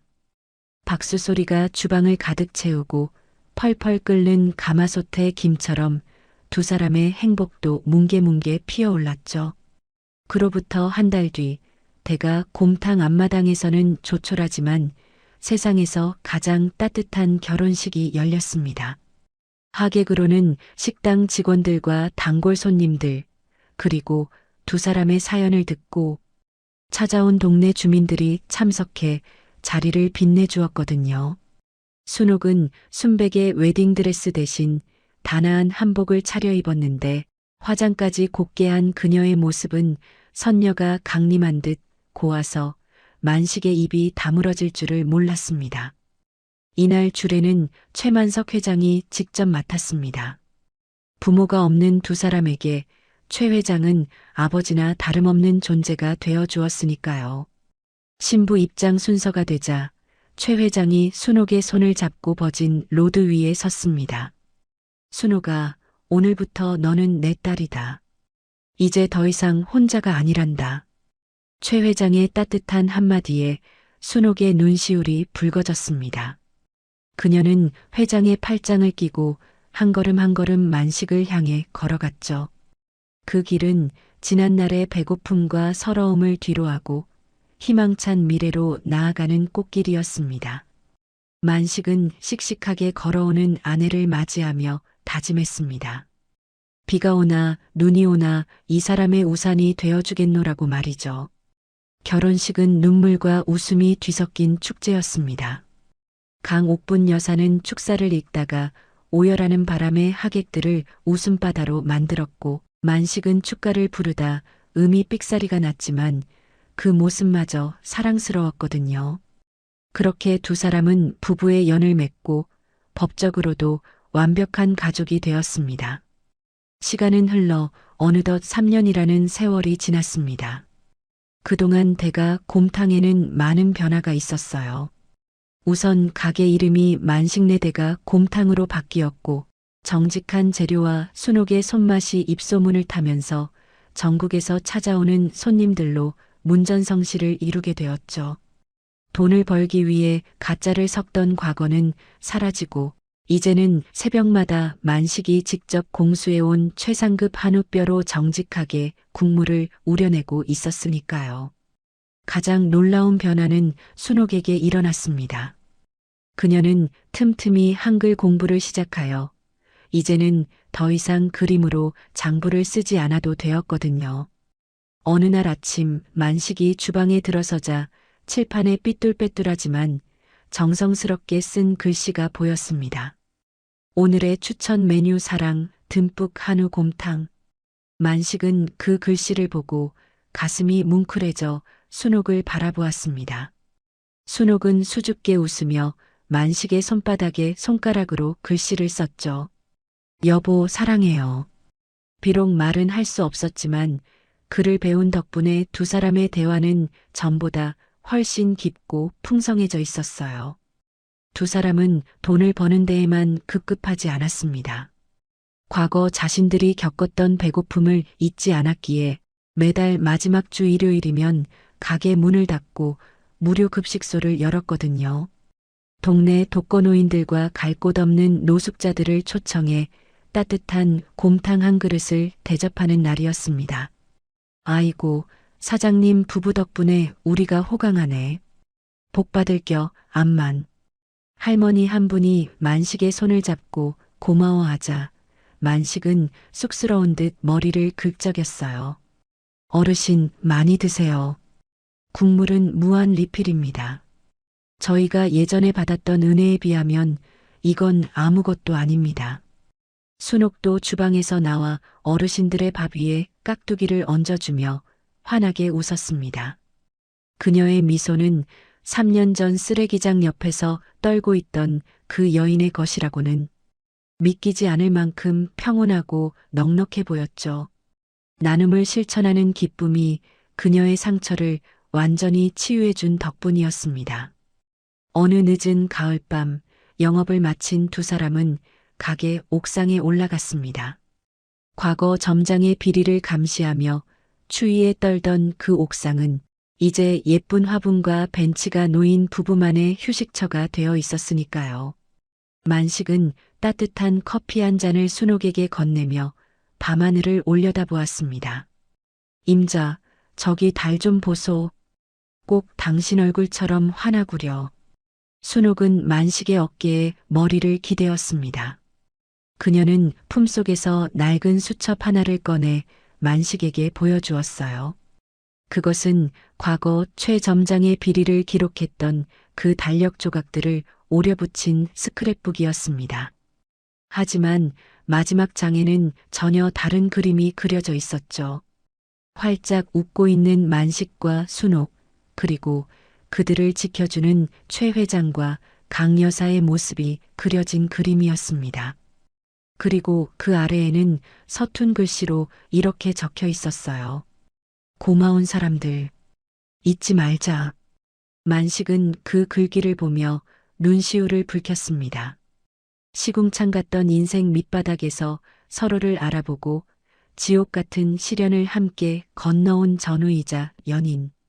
이제 두 사람 앞에는 그 어떤 시련이 닥쳐와도 두렵지 않았습니다. 함께 잡은 두 손에 온기가 있는 한 그들의 인생은 언제나 펄펄 끓는 곰탕 국물처럼 뜨겁고 진국일 테니까요. 순호가 고맙다. 나한테 와줘서 정말 고마워. 우리 죽는 날까지 이렇게 따뜻하게 살자꾸나. 만식의 고백에 순옥이 그의 볼에 쪽하고 입을 맞췄습니다. 밤하늘의 달빛이 두 사람을 비추고 어디선가 불어온 가을바람이 축복처럼 그들을 감싸 안았습니다. 가진 것 없었기에 서로가 전부였던 거지 처녀와 머슴 노총각. 두 사람의 기적 같은 사랑 이야기는 대가 곰탕의 구수한 냄새와 함께 영원히 전설로 남을 것입니다. 세상이 아무리 각박하고 속임수가 판을 쳐도 결국 정직과 사랑이 승리한다는 진리를 만식과 순옥 부부를 통해 보여드리고 싶었습니다. 오늘 이야기가 마음에 드셨다면 구독과 좋아요 꼭 눌러주시고 주변 분들에게도 이 따뜻한 이야기를 많이 공유해 주세요. 댓글로 여러분의 소감을 남겨주시면 만식 씨 부부가 끓여낸 곰탕처럼 따뜻한 답글로 보답하겠습니다. 날씨가 많이 춥습니다. 모두 감기 조심하시고 댁내에 언제나 만복이 깃들기를 기원합니다. 달봄 사연이었습니다.